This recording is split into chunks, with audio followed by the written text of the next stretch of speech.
আসসালামু আলাইকুম। কেমন আছো আমার প্রিয় আপু ভাইয়ারা? নতুন দিনে নতুন আরও একটা ভিডিও নিয়ে চলে আসলাম। শুরুতেই আমার টাকা সঞ্চয় করার একটা উদ্যোগ দেখিয়ে দিলাম। প্রতিদিন যেভাবে আমি টাকাটা রেখে দিই আর কি, আমার এক এক দিন মনে থাকে, এক এক দিন মনে থাকে না। প্রতিদিনই তো একরকম ভিডিও ভালো লাগে না। সকালের পরে দুপুর, দুপুরের পরে বিকেল, বিকেলের পরে রাত, রাতের পরে আবারও সকাল। এই তো আমাদের জীবন, আমাদের ঘরের ভিতরেই জীবন যাপন আমরা যেভাবে করে থাকি। এর মধ্যেও আমাদের একটু সঞ্চয় থাকা অনেকটা জরুরি। আমাদের মতো গৃহিণীদের হাতে টাকা কিন্তু কখনোই থাকে না। সেই অনুযায়ী আমার একটা কথা, আমি সুন্দর একটা কথা শেয়ার করতে চাই যে গৃহিণীরা ঘরে বসে যে আমরা উপার্জন করতে পারি, কোনো তেমন কিছু টাকা পয়সা ছাড়াই, কোনো ইনভেস্ট করা ছাড়াই, যেরকম আমরা গ্রাম অঞ্চলে যে মহিলারা থাকি, গ্রামে যে আমরা অনেক মহিলারাই আছি গৃহিণীরা, তাদের তো কোনো অসুবিধাই হবে না, যেহেতু বাড়িতে অনেক গাছগাছালি থাকে। আমাদের অনেক সবজিরও আমাদের তেমন একটা কেনা লাগে না, ঘরের সবজিতেই হয়ে যায় প্রায়। আমাদের যদি এক সপ্তাহে যদি 2 দিন আমরা বাজার করি, তাহলে পুরা সপ্তাহ, যে আমরা গ্রামে যারা থাকি তারা কিন্তু পুরা সপ্তাহ আমরা এটা সেটা জোগাড় করেই আমরা চলতে পারি।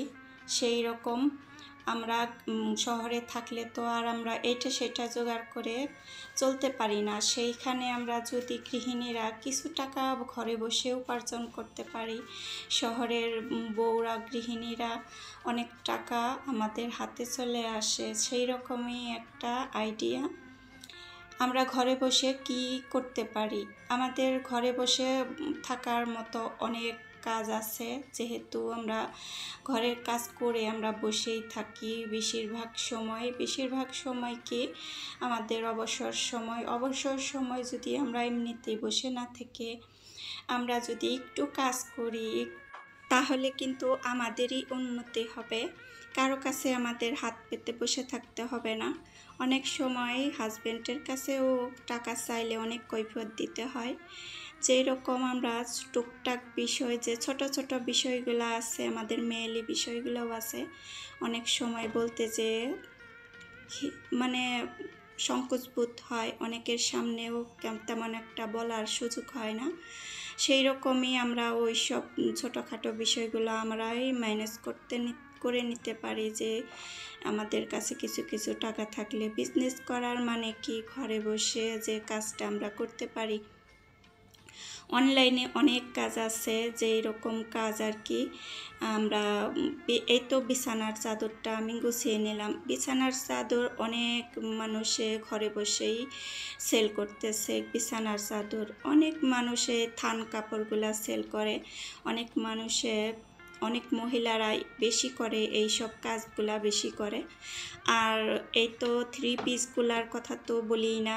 3 পিস আমিও এই 1-2 বছর আগে যে কাজ করছি, অনলাইন থেকে 20-25টা করে নিয়ে এসে আমি এবার বাসা বাড়িতেই সেল করছি আর কি। আর না মাত্র 7 দিনের ভিতরে 20-25টা 3 পিস সেল হয়ে যায়। সেখানে থেকে 100 টাকা করে আমি বেশি করে সেল করছি। আজকে যেমন আমার সত্যটা আমি বলেই দিলাম। এরকম করে আইডিয়া মাথায় রেখে যদি আমরা কাজ করি, তাহলে কিন্তু আমাদের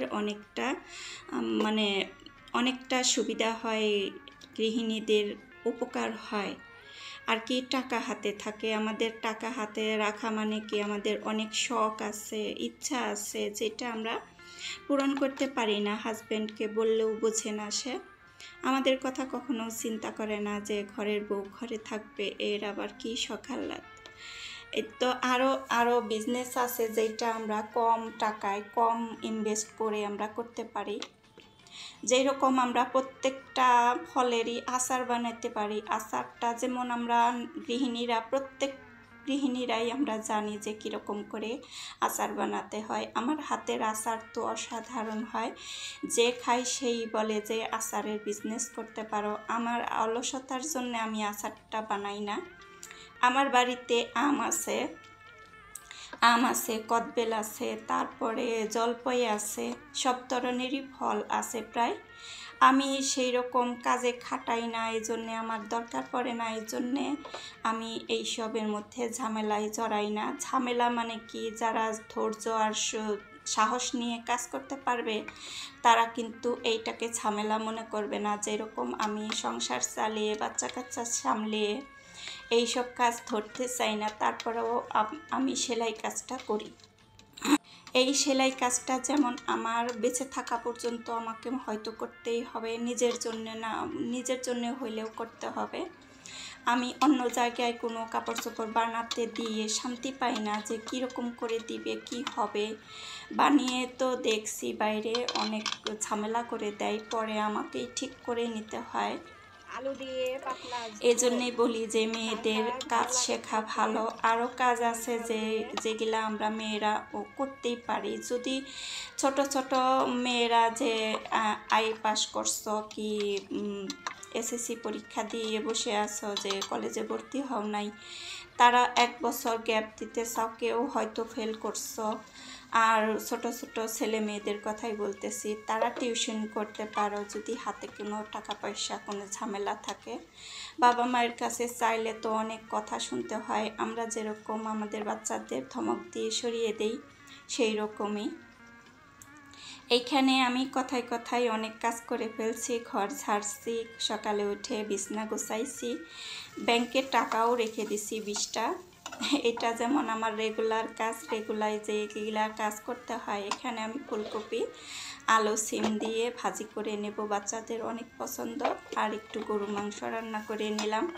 এই তো ছিল দুপুরের রান্নায়। গরু মাংস রান্না করলে আমি মাছ বের করি না। একটু ডাউলের কথা বলছিল, যেই দিন একটা মাংস রান্না করব সেই দিন আরেকটা নিরামিষ রান্না করে নেই আর কি। মাছ আর মাংস একসাথে খাইলে আরেক দিন কি খাবো সেই চিন্তা করতে হয় আমাদের আর কি। মাছ দিয়ে আমরা আরেক দিন তরকারিটা বেশ মজা করে খেতে পারবো। প্রতিদিন তো আর মাছ ভালো লাগে না, একদিন নিরামিষও খেতে হয় আর কি। আমি এখানে গরু মাংস রান্না করি না তাও প্রায় 1-1.5 মাস হয়ে গেল। আমার একটু ঠান্ডা ঠান্ডা ভাব হয়েছে, গলার আওয়াজটা কেমন যেন আসতেছে, একটু কষ্ট করে শুনে নেবেন আপু ভাইয়ারা।